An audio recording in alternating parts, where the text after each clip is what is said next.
So welcome to everybody listening now and in the future. My name is Kate White, and I'm the founder and executive director of Pre and Perinatal Healing Online and the Center for Pre and Perinatal Programs. And we have every month, I like to do professional lectures. And last year we did them every month on a Tuesday. And just so happens that our lecture tonight is on a Tuesday, but I've been just really happy and willing to welcome colleagues and friends who are willing to share their skill base with us in the pre and perinatal somatic realm. And tonight we have my friend Scott Engler. And the name of his lecture is What Do We Do When We Don't Know What to Do? And I like to read his bio and introduce him to you if you do not know him. Scott Engler supports adults, children, and infants experiencing physical symptoms, stress, or recovering from trauma using gentle, non-invasive touch. His training includes certificates in biodynamic craniosacral therapy, Castellino prenatal and birth therapy, Lomi somatic education, and massage. He has a private practice in Petaluma, California, with craniosacral clients. He leads Castellino womb surround workshops and online groups for somatic coaching and mentoring. I'm sure there's a whole lot more to you, Scott Engler, but please go ahead. That's enough. Yeah, the upshot, I'd just like to say the upshot of all that is that the name of my business is Part of Stillness Biodynamic Craniosacral Therapy.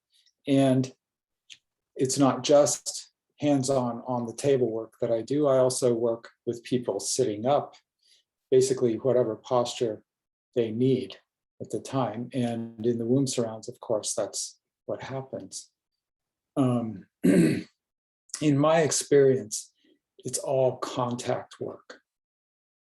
It doesn't matter whether I'm touching or not.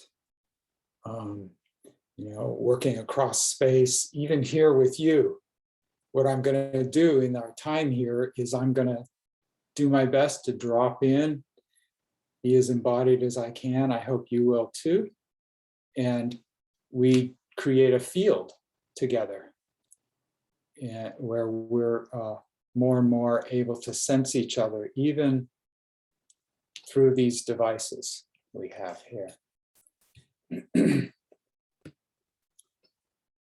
I'm going to make an adjustment here to my slides. I've got some slides for you. It's the first time I've done these. And I want to say I had the best time doing them, which I didn't expect. I thought it was going to be really a drag. So it was good to be surprised.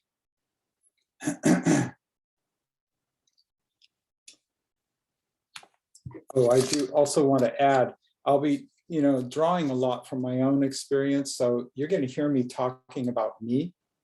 And I'm aware that you've all most of you have some experience as well, similar experiences, I assume. And I respect that a lot. And I'm interested, really curious about that. So I intend to have like 15 minutes at the end for questions and really conversation, because I'm not the expert here, right? Who's the expert on, our topic is really presence and how presence heals underneath everything else. And that's kind of the end of the talk. I could stop there, right? But I won't. Let's have some fun here. So let me get to there they are.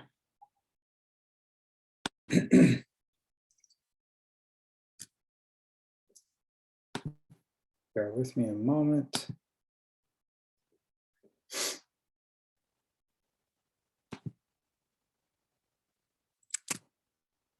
Okay, share screen.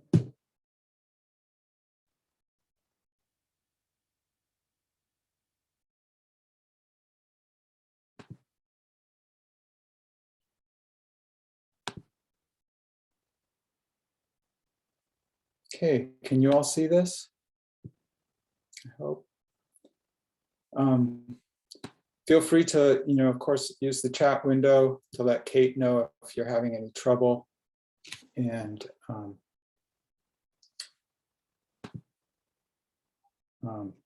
she will let me know. I think that's how this is going to work, easily enough. But yeah, okay, so I need to see what's going on here. I'm trying to figure out how to use the little window of you guys while at the same time seeing my slides. That's a little strange. It won't go to gallery view for you? Maybe Yeah, often. up above. Yeah, can you do that, Or do I just have it everything too large a screen? Maybe. well, often when you're in presenter mode and you're presenting in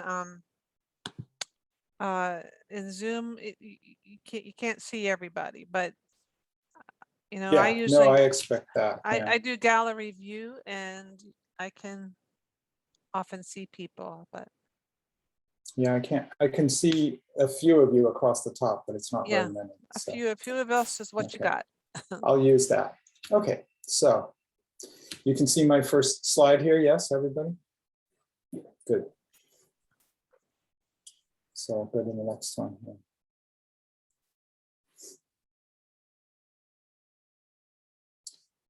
You've read this first quote from Ray, and it's an important starting point. I have to let myself off the hook to be able to make mistakes. Otherwise, I wouldn't be able to do this work. Ray and I were talking several years ago when he was co-leading with me a womb surround here in my home. And I was, telling him something about feeling kind of tight and not certain what to say or do or something like that. And this is what he replied. And, it's like, that was worth the price of admission for years with Ray, Of course, there's plenty of other good stuff, but I won't say that. And then it just happens. I think this quote goes really well with it. William Stafford's one of my favorite poets. And I found a quote where he said, I must be willingly fallible to deserve a place in the realm where miracles happen. And I just, that's my experience in womb surrounds. Really. The miracles happen and it's not me doing it. It's not us co-leaders doing it. Really, we're kind of just coaxing, coaching, that kind of thing. But then we're also stepping back and making space for really what needs to happen.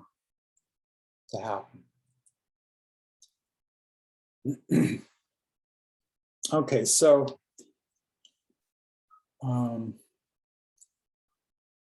I'm kind of assuming most or all of us are practitioners. If you're not a practitioner, I apologize. You're actually a practitioner. You're here because you're looking for maybe some support in just the practices of life, which we're all in. And what I'm talking about here does apply with children and really in any of our challenges in life. I think they're just more challenging, really. When I'm on with a client, I sort of, I'm in the role. It's a little easier. So we practitioners, we've built a lot of competency. We've done lots of training. We focus on building our comfort level with doing the work we do. And, that includes, I bet some of you have done multiple trainings at the same time. I did once. I took the training with Ray back in 2002, side by side with my craniosacral training. And I flew back and forth 600-mile round trip to Santa Barbara 18 times in 2 years. And it was quite a commitment. And I know we've all done that. I've heard stories like this from other people flying, of course, long distances. So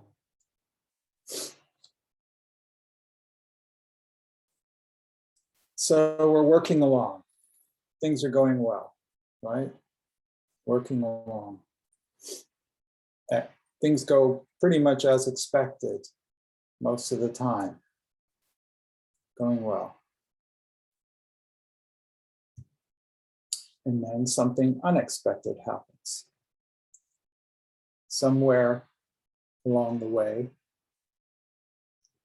something happens where I don't know what's happening, or I don't know what's supposed to happen next. I may start to, I may just go blank. I might go blank here with you guys, right? At some moment. I don't know. That might be fun, actually. Thank you for the smiles. So I go blank. I don't know what to do. Maybe I feel disoriented. If I really check into my body in those moments, it's like space has opened up often. Feels like. I had a case like this just last week, I want to say. I went to see a client. It's the second time I'd seen her. And I actually went to her home because she really can't get up out of bed. She's in her 30s and she's really severely disabled with pain. And so I go to see her. It's the agreement.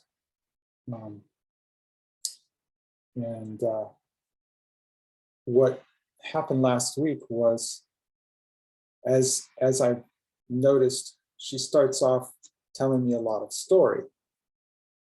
So I'm prepared for that, basically. And she's really upset this time, really upset.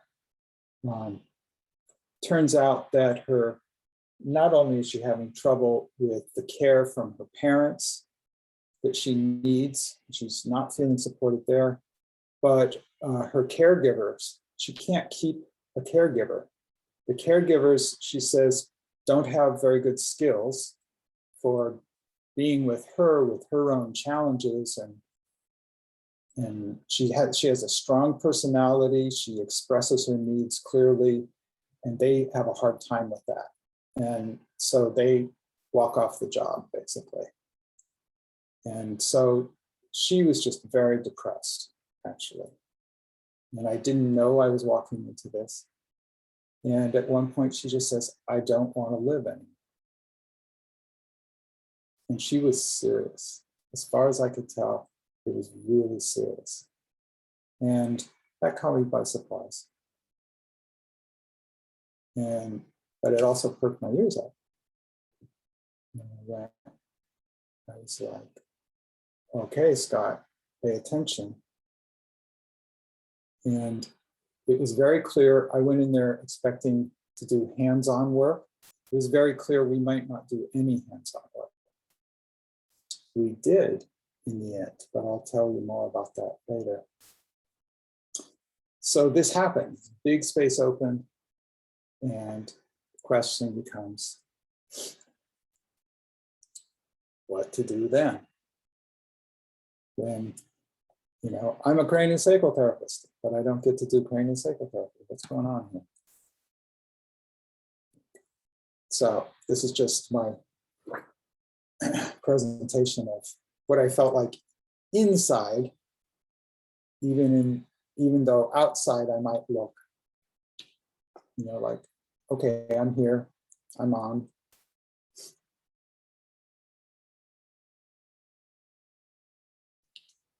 And I'm going to pause here because that's, of course, the first thing to do is find a way to pause inside and just notice, take a breath.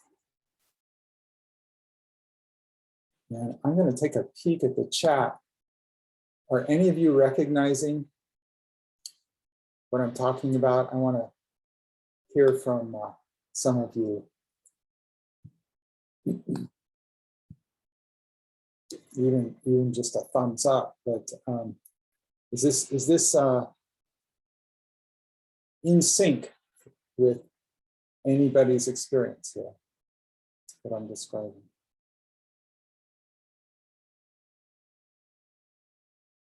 Thank you, Kate. Thank you, Deborah. Kirsten, thanks. Yeah, Maya.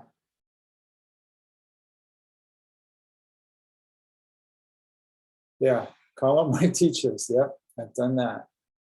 Thank you, Alma.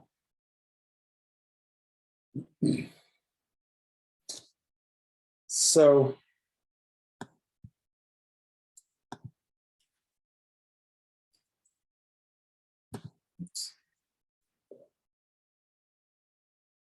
I have the feeling I just skipped one.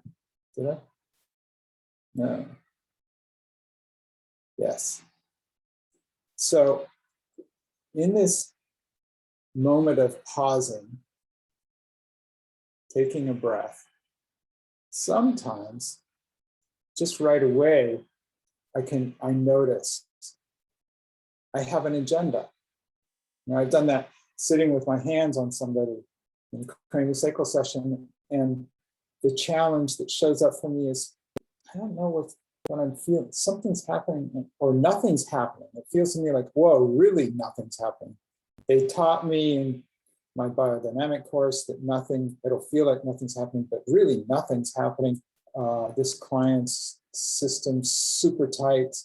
They're not going to go away happy, and I could start running with that. Right? So then I have to come back, and I've always realized I have an agenda in that moment. And I've dropped out of my real intention, which is to serve my clients in intention. And I thought maybe I'd ask all of you, what's your intention when you're working with people? Let's take a moment to inquire there. And put that in the chat if you would. I don't think, I don't want to hold this like there's a right or wrong answer. I think it's really interesting for us to share these things.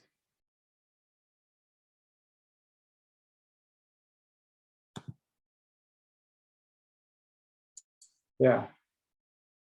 Kate says, to align myself with their intention.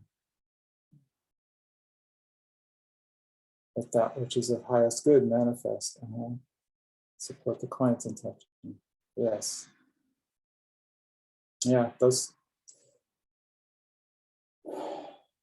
when you sit with the long tide in a biodynamic session, sometimes I find it appropriate to, those biodynamic practitioners will recognize this, to just say, thy will, not mine, that kind of biblical quote that William Sutherland used. The tide, let the tides will manifest. Yeah, the wisdom of the human forces. Right?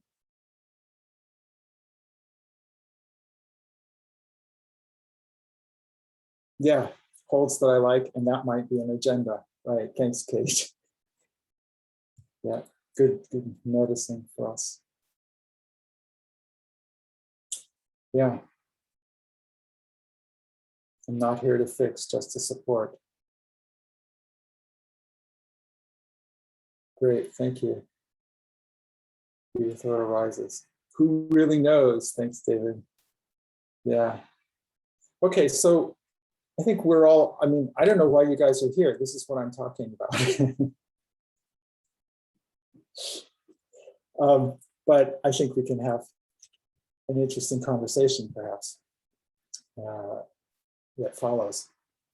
To carry on with my example, so what happened last week, I recognized, like, okay, I'm going to have to let go of perhaps my expectation. I'm going to do some good biodynamic work here for her, and I have to switch gears and listen verbally and work verbally. So I listened a lot, and I had to really trust in, well, that's the subject of the rest of this talk, but I had to try and open somatically to the space around us and trust in what's underneath me, what's all around, things that are bigger than me. I'll just start there.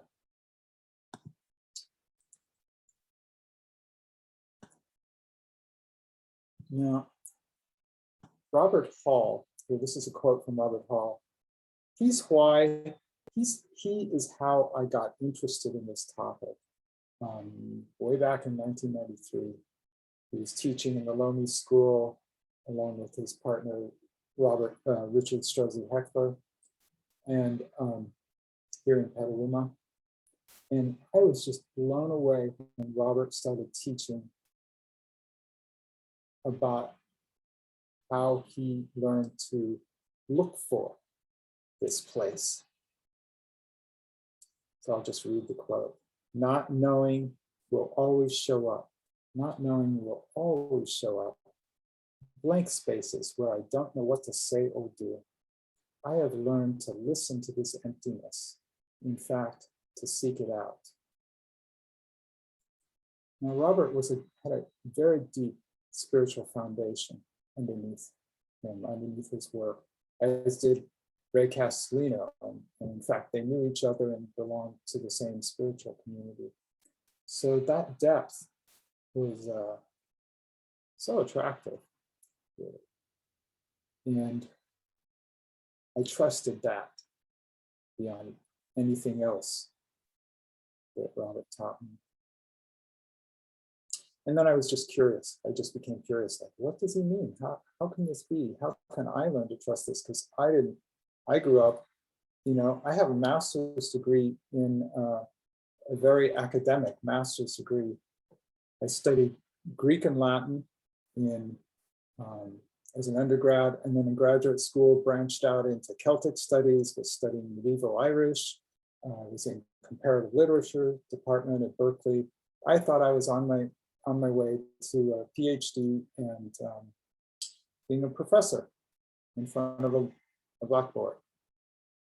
And I didn't know much about, really what anything below here.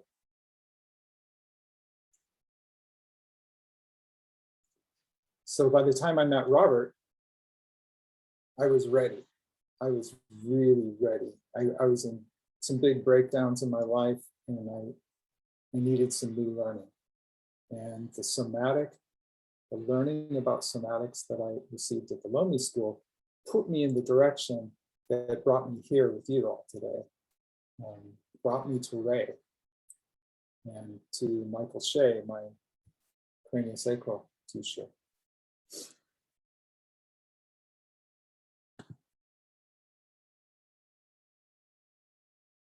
So the question, what do I do? I find it so useful to shift that question from what do I do to how am I being? And yes, those questions that I had up already are useful. Do I have an agenda? They still apply. What's my intention?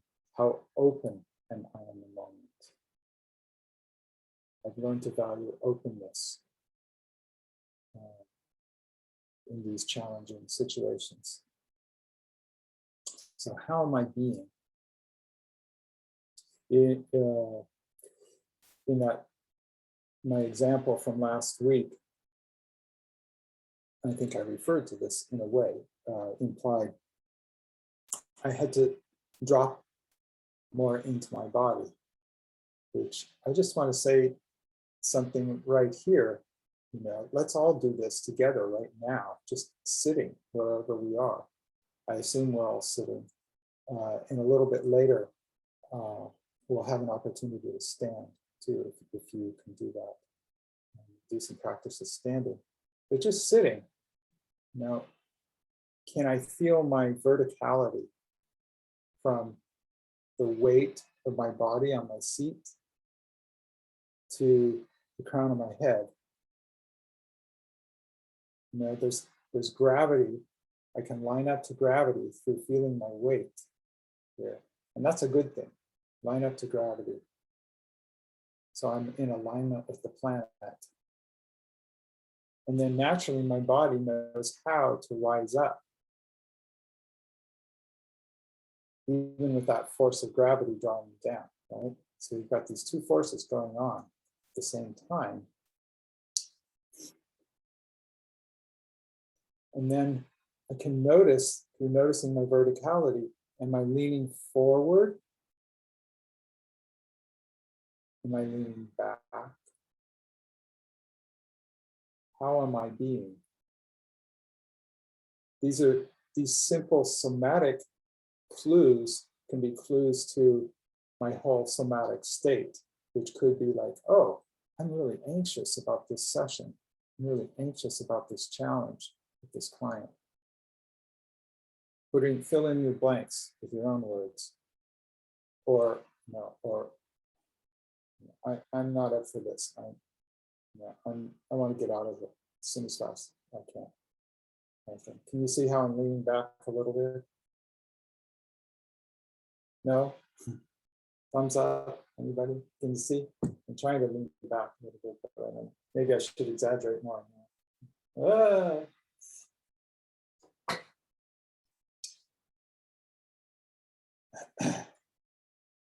So with my client last week, that's basically first thing I had to do is, okay, find my, sometimes we say, my Aikido teacher, Richard Strozzi Heckler, will say,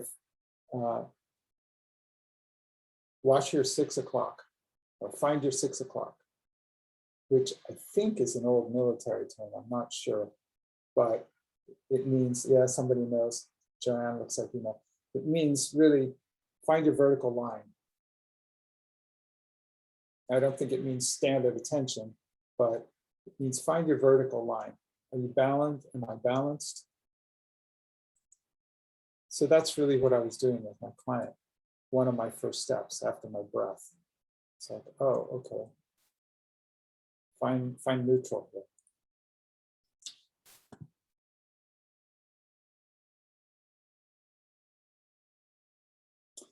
And then just in my own inquiry, what if not, I want to ask, what if not knowing what to do has nothing to do with incompetency?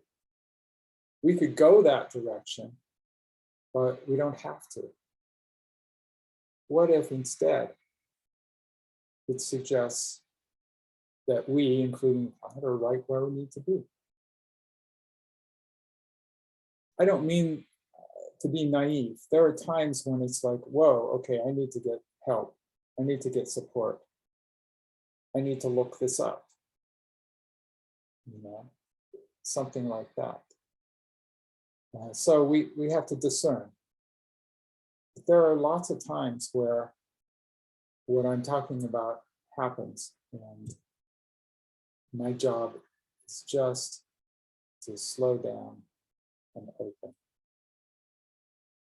And not be, instead of being the knower, simply be a beer.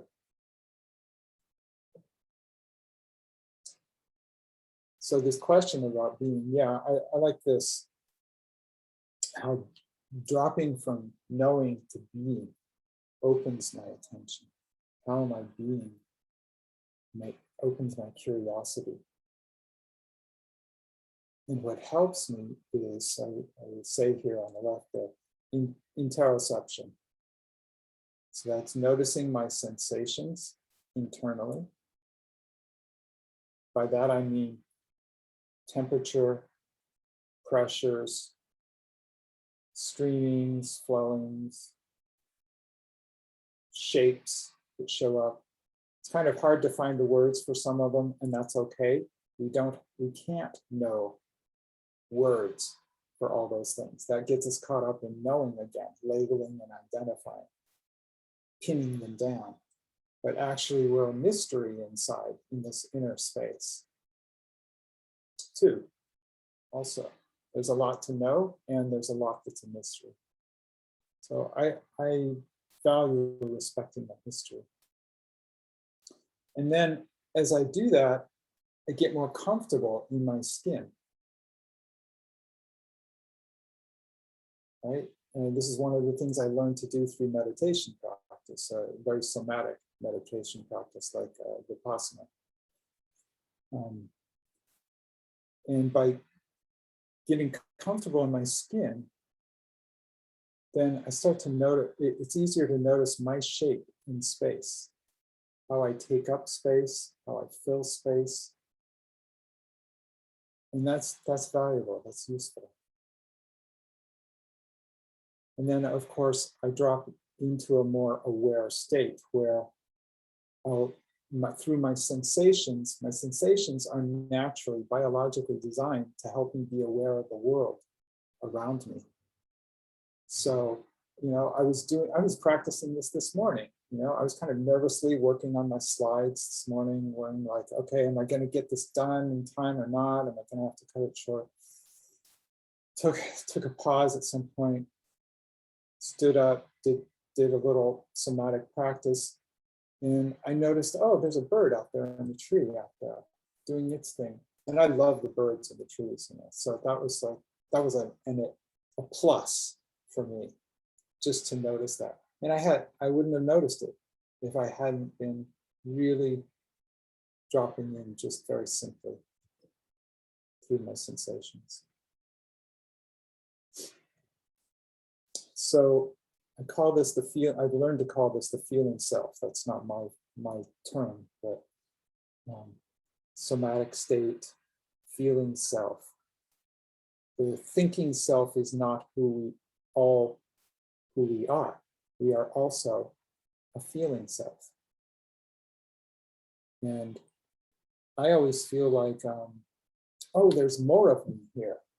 It's like I drop out of my head, the brachial plexus opens up, and oh my God, there's more of me here.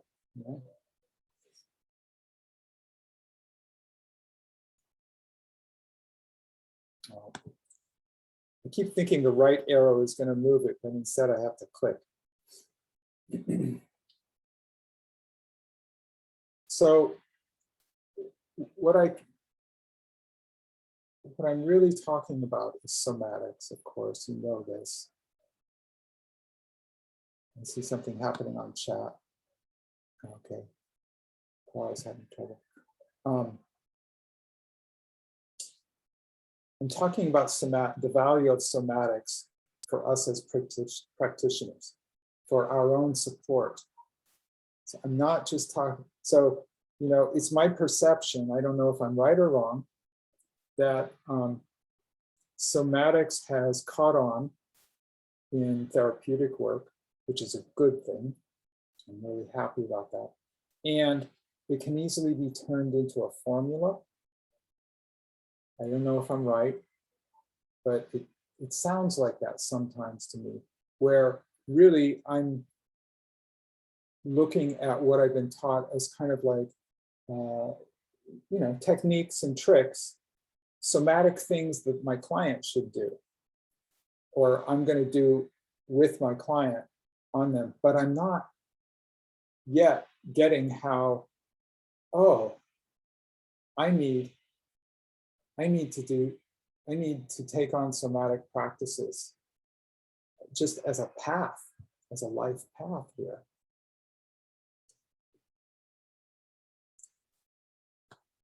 And that will be my support for these challenging times. That will really ultimately is my support in working with a client or working with a group.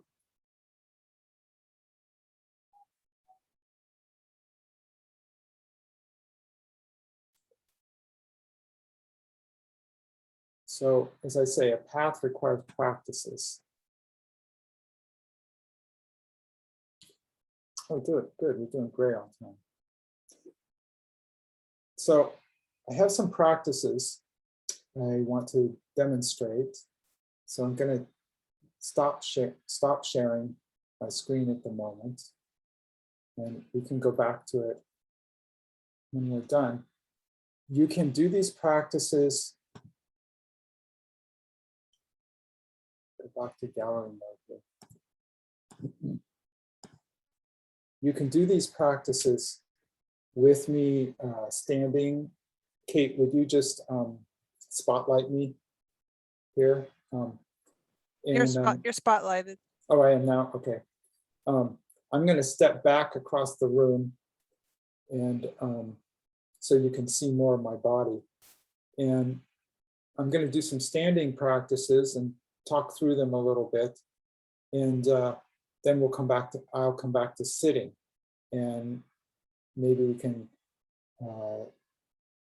talk a little bit about, or share a little bit about sitting practice. We'll work that out. So let's see, I have to do this, I think.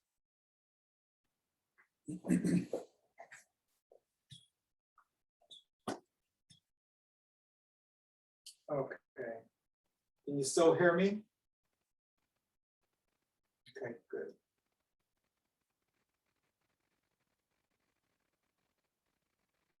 So whether it's the morning or just because I notice I'm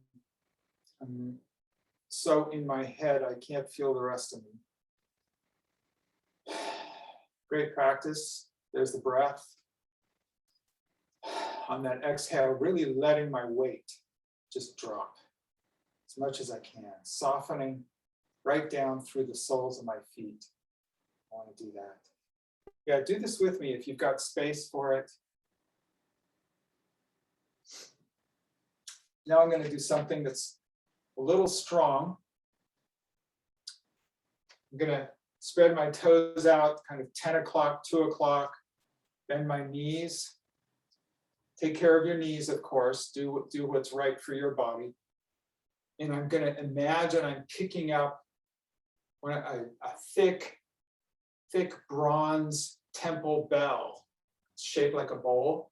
I'm picking it up in my arms, picking that weight up, and I've got to use my legs to do it.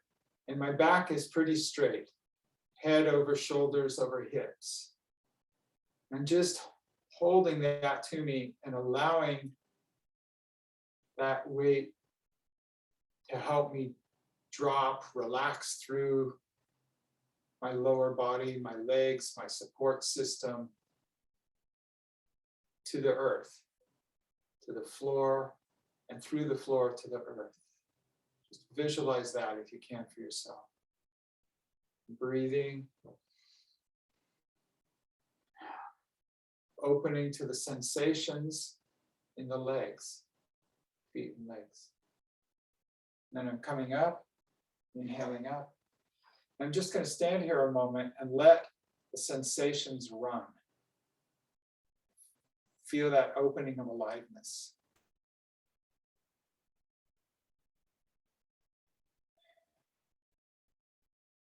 I'm going to move along because my time is short, actually. I'd usually go a little slower.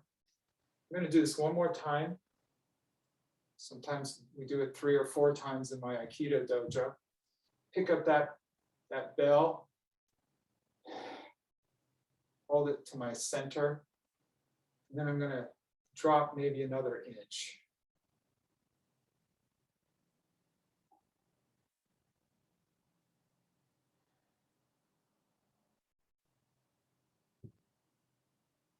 Breathing. And on the next inhalation, I'm coming up.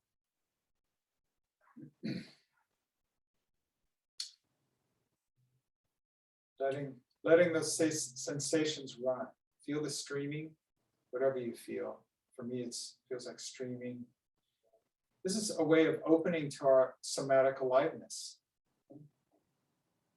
More of me. Oh my gosh, there's more of me. How cool. This is my support, literally my connection to the earth, to the ground, right? So I want this. I want to feel this.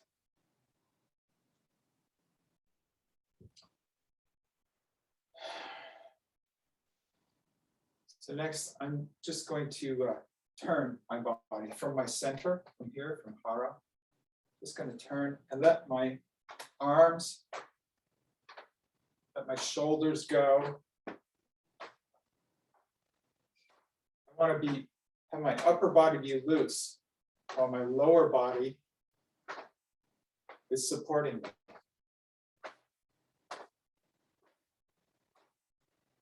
Okay. Shake that, shake it out.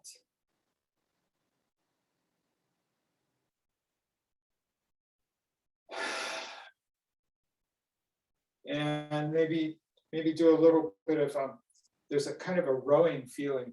If you drop your hips, bend knees, and let the arms swing.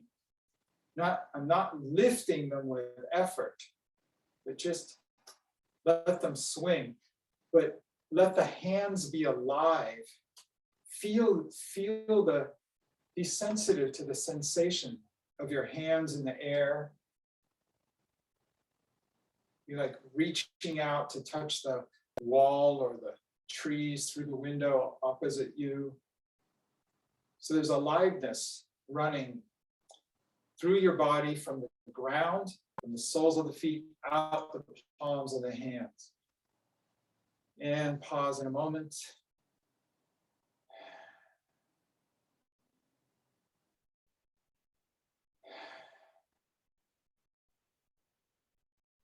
Okay, just a couple of these.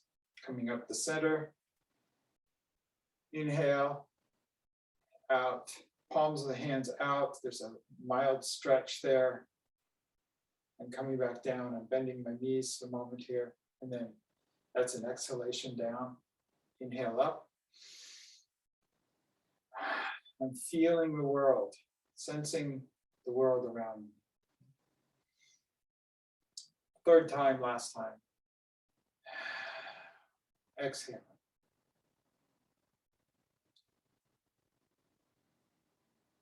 Going to step forward just a half step. And notice now, I've got the ground under me. I've got my feet, soles of my feet connected there. Crown of my head open. Sense of vertical line. I'm not leaning over too far forward, too far back, too far one side or the other. Just got my vertical line. And then I've got also what's behind me. Open the back body, literally the sensations of the back of the body, back of the legs, back of the head. And it's important that, somatically we say, actually, everything that is behind me from the beginning of my time here in this life is behind me here. Everything that brought me here to this moment. And then there's my front body. So this is the dimension of depth. Front body includes my intention, right? Where am I going? What am I intending? Where am I intending? And then there's right side and left side. Width, expanding. So let yourself take up the full space, the full shape that you are. Relaxing into my skin. That's what I call this.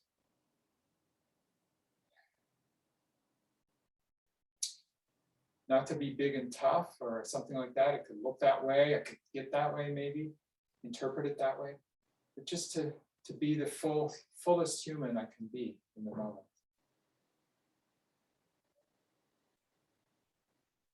To me, this is a lot like, well, let's move back to sitting now, but let's carry these sensibilities, this opening in the body to sitting.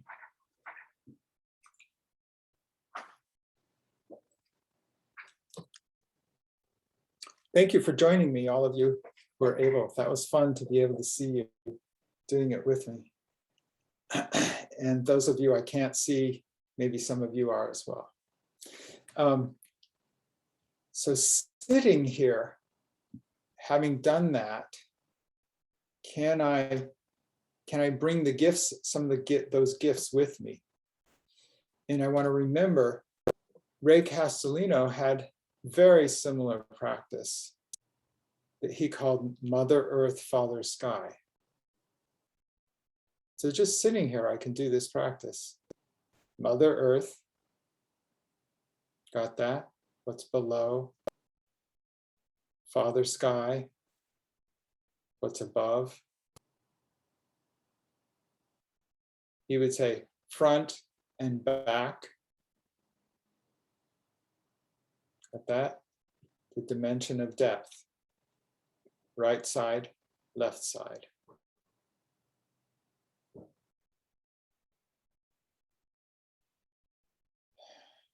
And just having done that, I always find my breath deepens. Something happens. Maybe no more words needed for that. How are you all doing?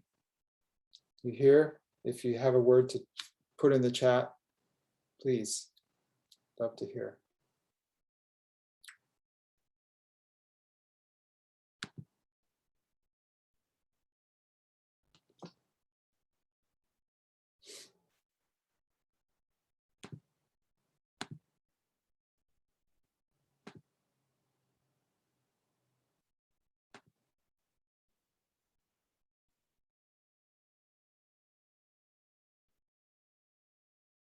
Thank you, Belinda.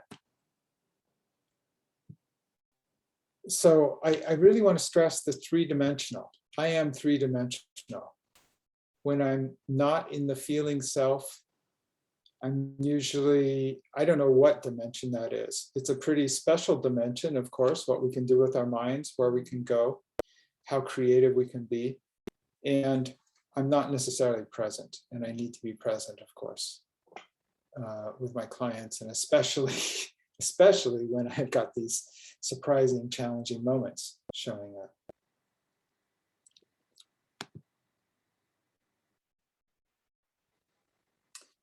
So this is basically the end of my talk. I'd just like to mention, this gets me to a very heartful place. Somatics does. Coming out of my head, gets me really to my heart, into my torso. And part of, this touches my intention for being with a client. Maybe it touches yours. The origins of this word that we use for, many of us use the word therapist. Technically, I can't call myself a therapist because I'm not a psychotherapist in California. That's kind of screwed up, I think, but that's how it is. But I practice craniosacral therapy, right? I can use that word. I can talk to my client about their therapeutic process. So we still all use these words. And the origins of these words do come from all the way back from 5th century Greece, where the verb therapeuin was used for treating people medically. But notice it was also used for just to care for somebody and to serve them in some way. They had these temples that were medical temples back in the 5th century. But what I noticed in my dictionary is 300 years earlier than that, in the earliest ancient Greek literature we have, they weren't using this word, it seems, for any kind of medical healing term. They were using it simply for somebody who was an attendant or a companion to somebody else, usually to a hero, because that was mostly epic literature back then, or to a god. So it was somebody of service. And that's really, how I think still applies. for any of us and our intentions for our clients.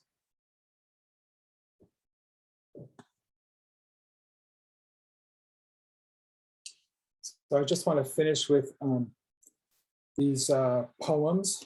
Really, poetry speaks to me a lot, and I think these poets often speak from a place that's synchronous with what we're talking about. William Stafford says, "I will listen to what you say. You and I can turn and look at the silent river and wait. We know the current is there, hidden. And there are comings and goings from miles away that hold the stillness exactly before us. What the river says, that is what I say."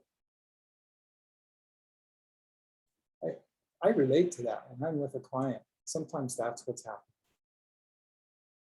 It's not about me or what I say, except what the river says. Mary Oliver has this sweet piece, encouraging piece. "Let us risk the wildest places, lest we go down in comfort and despair."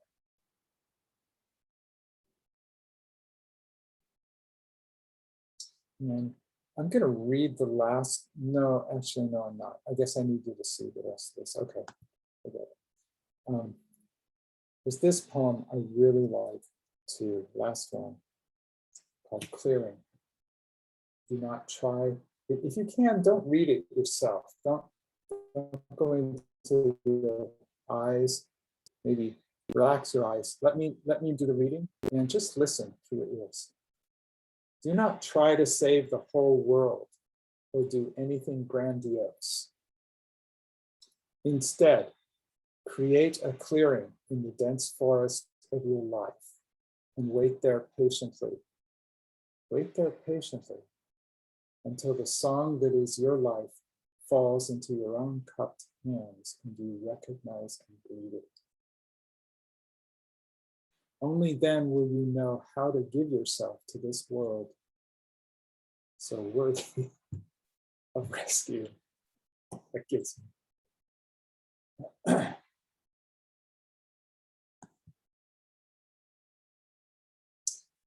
And lastly, I do want to mention I'm coming up September 3rd to 6th. I still have 1 or 2 spaces open here in Petaluma, and the rooms around I'm offering. It's in person. We're doing great safety protocols. We'll do testing and so on. And contact me if this is my contact me for information if you're interested, but do it soon because I've got to finalize everything by the end of this week. Stop the share and let's open things up for conversation. How do you want to do this, Kate? So, thank you, Scott. And for those who want to ask a question, just you can put your hand up, which is in the, you should have an access to that through your participants button, which is on the bottom screen, or you can just open your microphone and I'll pull you up along with Scott. Well, that's what I normally do, Scott. Looks like you've taken the spotlight off you, so. Oh, I didn't. No, oh, you didn't? Oh, okay. Not on purpose. No. Okay. Well, yeah, I normally I will just spotlight you and, oh no, you're still spotlighted, and bring somebody up to ask a question with you. So would anyone like to make a comment or ask a question?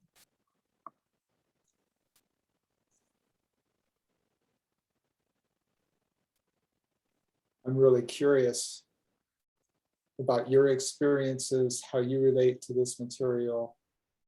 I know we all have our own perspectives.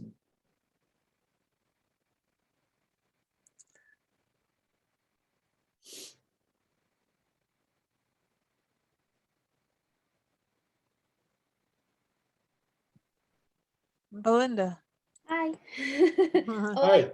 I just wanted to say thank you very much, and I really got a lot out of that. And And yeah, I was really drawn to the title of it because of the webinar, because that does come up for me a lot. That sort of, what do I do now? And I think that really you've explained a lot, and it comes back to that. If I'm thinking that, and if that's coming up, then I'm in my head, and so that's why. Yeah, so it's like you said early on, it's kind of, you could say it in one sentence sort of thing, but it's reassurance. I think it's reassuring for me to hear your experiences, and to hear the quotes that you've brought from Ray and the other people.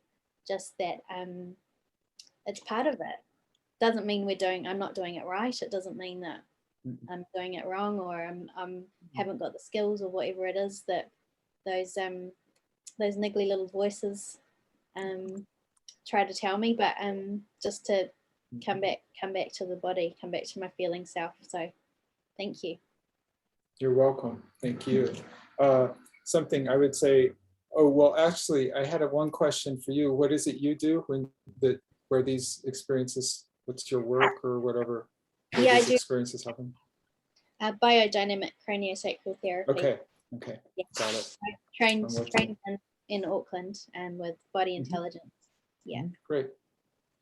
Well, I'm right there with you when those happen. It's like, yeah. So something I remembered also as you were speaking, Belinda, is, what really helps us is practices, taking these on, like I was saying, as a path, taking on somatics as a path in some way. So it helps to have a somatic practice. Now, what I just demonstrated, these are kind of some general things that I could do quickly and easily in a short format like this, but there's a lot more that one can study. Of course, there's yoga. That's one way to develop greater sense of the inner life and the expansion of that. There's martial arts, like I did, Aikido. Aikido just totally opens me to this, and I have to really learn, what any of these practices do is they teach us to use our attention and move our energy with our attention. Energy follows attention. That's a fundamental basic of somatics. Energy follows attention. And so where I put my attention, my energy will follow. And I have to use that. Martial artists have to do that all the time. People who do practice Tai Chi have to use that. This is what Qigong is really good for too. These Qigong practices we do, right? So I really recommend, if you haven't done this already, taking up some kind of somatic practice to support yourself as a somatic practitioner. Yeah. Regular practice. I'm gonna, after we're done here, I'm gonna buzz out of here to my Aikido class, because I need that. Yeah, I love yoga, and I do Qigong usually before every day of work. And even I find it's amazing, even if I've only got time to do 2 minutes of Qigong, it makes a difference. It's just those the twists. So I do find that great. But it's great to have it just a reminder and a encouragement. Well, great. Find ways to relate that to what you're doing when you're sitting with a client. Then maybe, I don't know. That's what I'll try to do. Anyone else? Maureen, is that a hand? Oh, no, okay. I can't hear you. You have to unmute yourself.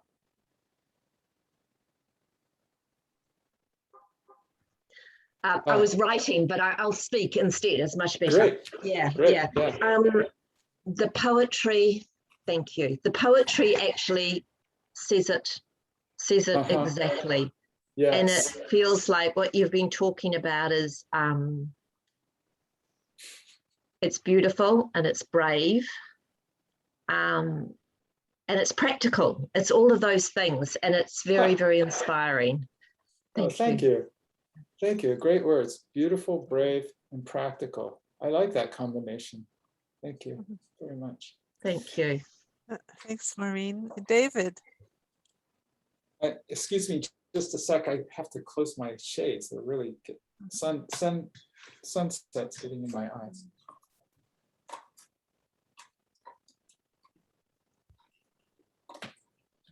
Okay.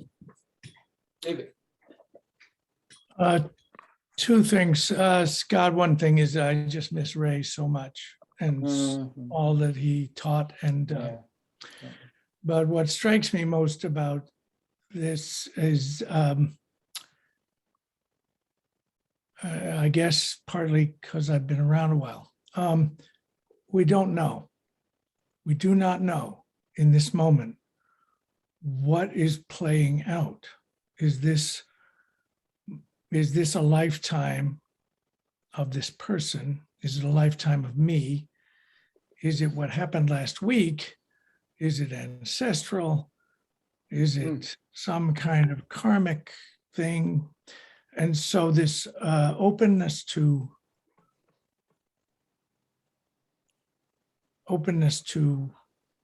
what's present, without worrying too much about the agenda or whether we get it right, strikes me as the heart of what he would have taught or did teach, and the heart of what I've really, I think, continued to learn over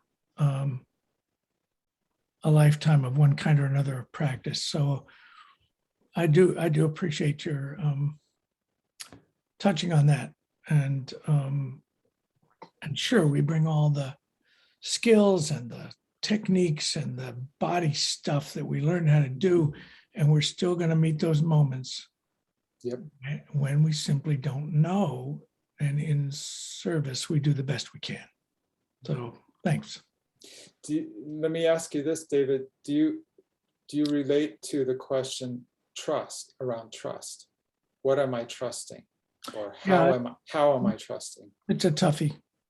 Yeah, it's a toughie. From honestly a life in which I learned early on that no one could be trusted. Right. I think that what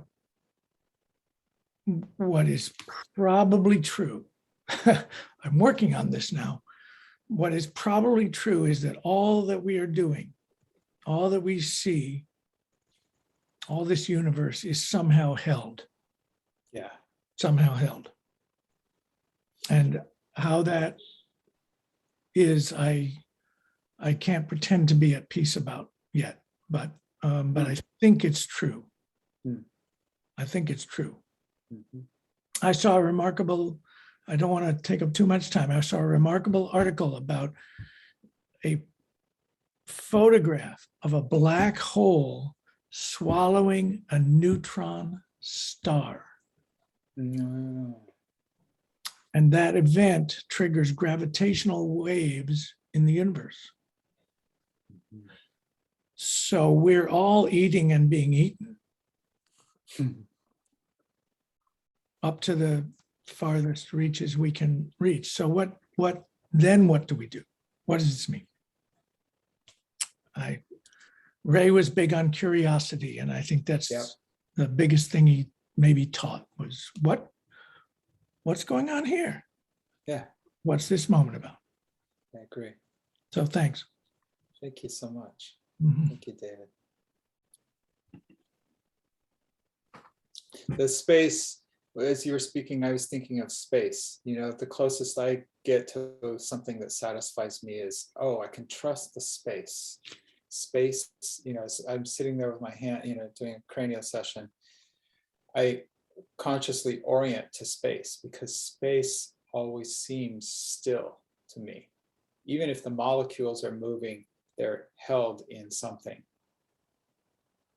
that is still. So I find that useful.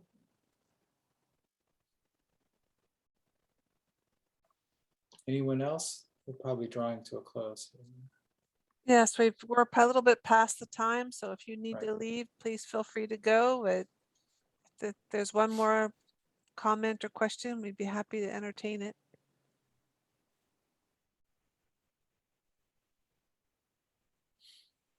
Okay, well, thank you everyone for coming. Thank you, Yes, Scott, big for thank you. sharing your thoughts and your wisdom thank and you. your experience with us. And Good to see some of you I haven't seen before or for a while, you know, so, and those of you I'm just seeing for the first time, thank you. I'll be posting this recording later. And if you could please open your microphone and say goodbye as you head out the door, we'd love to hear your voice. And we'll see you at the next free lecture here at Pre-Perinatal Online Healing. Thank Thank you. you so much. Bye, everybody.